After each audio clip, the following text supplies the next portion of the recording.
Donostia erdigunea isuri gutxiko eremua da dagoeneko eta indarrean sartu dira beraz kontrol neurriak. Atzerriko matrikula duten ibilgailuen kasuan, guztiek aldez aurretik baimen eskaera egin beharko dute eremu horretara sartzeko. Iparraldetik beraz, Frantziako matrikula duten autoekin zonalde horretara sartzeko internet bidez eskaera egin beharko dugu. Ibilgailuaren titularra, ibilgailu mota, matrikula eta matrikulazio data erregai mota eta fitxa teknikoa sartu beharko dugu. Behin eskaera eginda, urte baterako balioa izanen du, hau da, urtero berritu beharreko izapidea izango da atzerriko matrikulentzat. Jada indarrean dagoen arren martxoaren 14 arte ez dute isunik jarriko, eta dagoeneko atzerriko matrikula dezentek eman dute izena. Webgunea edo bulegoa Arroka plazan ireki zenetik, azaroaren 17tik aurrera 2000 baino gehiago atzerritar eskaera izan ditugu. Eremu honek bat kakotxbi kilometro karratuko azalera du eta hiriaren erdialdean dago. Airearen kalitatea eta osasun publikoa zaintze aldera, ibilgailu kutsakorrenek ezin izango dute isuri gutxiko eremuan zirkulatu. Hau da, lehen fase batean, 2025-etik 2028ra, pegatina ez dutenei eragingo die soilik, hau da, gasolina erabiltzen duten autoetan 2001 urtetik atzeragokoak eta dieselen kasuan 2006 aitzin matrikulatutakoek izanen dute debekatuta.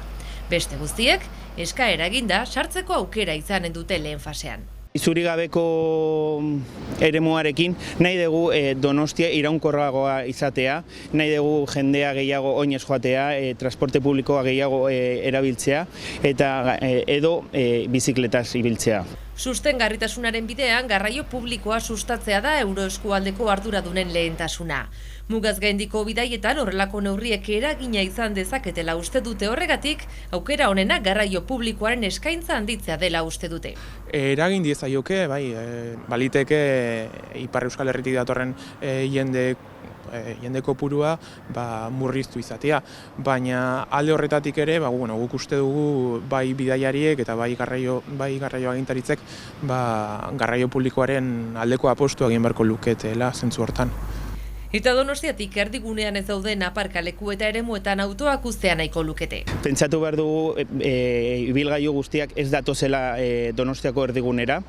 Beste parkin batzuk dauzkagu beste auzoetan zehar, eta gainera Gabonetan edo Aste Santuetan edo udan zehar beste parkin disuasorio batzuk jartzen ditugu. Iparraldetik asteburuetan jendetza joan ohi da Gipuzkoako hiriburura eta lanagatik joan etorria egiten dutenak ere asko dira, batzuek auto partikularretan, besteak garraio publikoan. Esango genuke, Euskotrenek ematen duela zerbitzu bat Ipar Euskal Herritik Donostia erdiguneraino, zentzu hortan bidaiari kopurua nahiko altua da.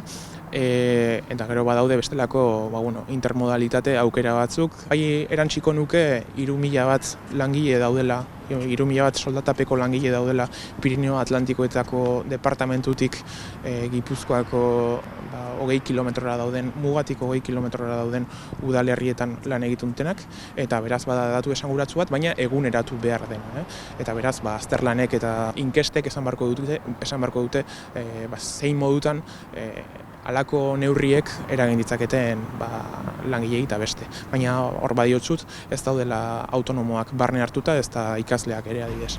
Donostian bezalaxe, laster Baionan eta Lapurdiko kostaldeko hainbat herritan ere sartuko da indarrean neurri bera.